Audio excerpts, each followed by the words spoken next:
صاحب آپ تو اس فلسفے پہ بھرپور یقین کرتے ہیں کہ حالات کبھی بھی بدل سکتے ہیں. مجھے لگتا ہے کہ بانی تحریک انصاف کے حالات بدلنے والے ہیں, کیونکہ مجھے یاد ہے اسی میرے شو میں بیٹھ کے آپ بڑی شد و مد سے یہ کہتے پائے گئے کہ یہ جو سائفر کیس ہے, یہ سائفر مقدمہ, یہ بانی تحریک انصاف کے لیے خطرناک ہے, مشکل ہو جائے گا اس مقدمے سے بانی تحریک انصاف کا نکلنا. مگر آج آپ کو پتا ہے اسلام آباد ہائی کورٹ میں ایک سماعت ہوئی, تو وہاں جو ججز کے سوالات تھے, پھر ریمارکس تھے اور جو دلائل تھے وکلا کے, مجھے اس کو دیکھ کے لگتا مجھے یہ ہے کہ شاید یہ مقدمہ بہت جلد اس سے عمران خان صاحب کو نجات مل سکتی ہے. میں تو اس طرح کا, دیکھو بات سنو میری, میں تو جتنا تھوڑا بہت میں نے خارجہ افیئرس کو یعنی کہ فالو کیا ہے, اور اس کی وجہ سے جو میں نے زندگی کے 20 سے 22 سال نظر کیے,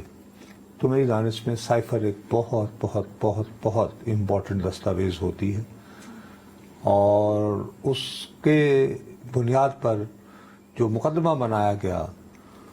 وہ میری دانش میں اپنی جگہ ایک بہت سنگین تھا, خاص طور پر سنو نا میری, خاص طور پر جب اس کا متن نام نہاد جو ہے وہ انٹرسیپٹ میں چھپ گیا, امریکہ کی جو ویب سائٹ ہے, اور امریکی وزارت خارجہ کے ترجمان نے کہا کہ کلوز یہ سارے دیٹس اٹ. لیکن اس کے بعد فرض کرو اگر مجھے تمہارے خلاف مقدمہ نہ چلانا ہے تو میں کیا کروں. بہرحال زیادہ بہتر یہ ہے, عامر سعید عباسی صاحب کو میں نے خصوصی طور پر, وہ بیچارے آج بہت ہی تھکے اور الجھے ہوئے تھے, میں نے کہا بھائی افطار کر کے فوراً پہنچو اور بچو اور بتاؤ ہمیں کہ آج کیا ہوا, تو ان سے سن لو تو زیادہ بہتر ہے. السلام علیکم بھائی عامر. وعلیکم السلام سر. برادر بتا دیں بھائی آج کیا ایسا ہائی کورٹ میں ہو گیا کہ ہمارے عدنان صاحب جو ہیں خوشی سے پھولے نہیں سما رہے اپنی دانش میں.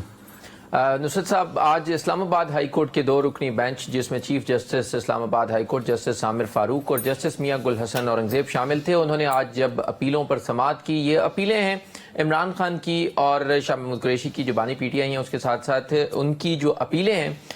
اس پر جب آج سماعت ہوئی, ایک تو ان کو پہلے ہی اس میں ایک ایڈوانٹیج ہے, وہ یہ ہے کہ ان کی جو ضمانت کی درخواستیں تھیں اس کو عدالت نے سائڈ پہ رکھ دیا, اور عدالت نے کہا کہ ہم اس کو میرٹ پہ اپیلوں کو ہی سن لیتے ہیں. عام طور پہ یہ ہوتا ہے کہ پہلے سزا معطل ہو جاتی ہے, پھر اپیلیں اپنے نمبر پر لگتی ہیں اور وہ پھر بعد میں ڈیسائیڈ ہوتی ہیں, لیکن یہاں پر عدالت نے کہا کہ ہم سزا معطلی کو سائڈ پہ رکھتے ہیں. یہ عدالت کا از خود انیشیٹو تھا. جی عدالت کا از خود انیشیٹو تھا. No, that's very important. یس, اور اس پہ پھر یہ ہوا کہ آج اس سے پہلے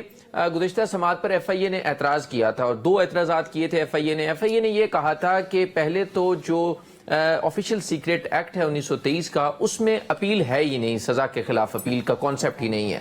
اور انہوں نے کہا کہ جو یہ ڈویژن بینچ بنایا گیا ہے, ڈویژن بینچ نہیں سن سکتا, اور اگر آپ نے اس اپیل کو رٹ میں کنورٹ کرنا ہے, کیونکہ عام طور پہ ایسے تمام ایشوز جس میں کوئی اپیل یا کوئی ریلیونٹ فورم نہ ہو تو وہ پھر رٹ میں کنورٹ ہو جاتے ہیں, اور جب وہ رٹ میں آتے ہیں تو پھر وہ سنگل بینچ سنتا ہے. تو اس اعتراض پر اسلام آباد ہائی کورٹ نے آج پہلے اس کو اوور رول کر دیا تھا, لیکن آج چیف جسٹس نے یہ کہا کہ ہم اس معاملے کو بھی جو فائنل آرڈر ہے اس کے ساتھ ڈیسائیڈ کریں گے.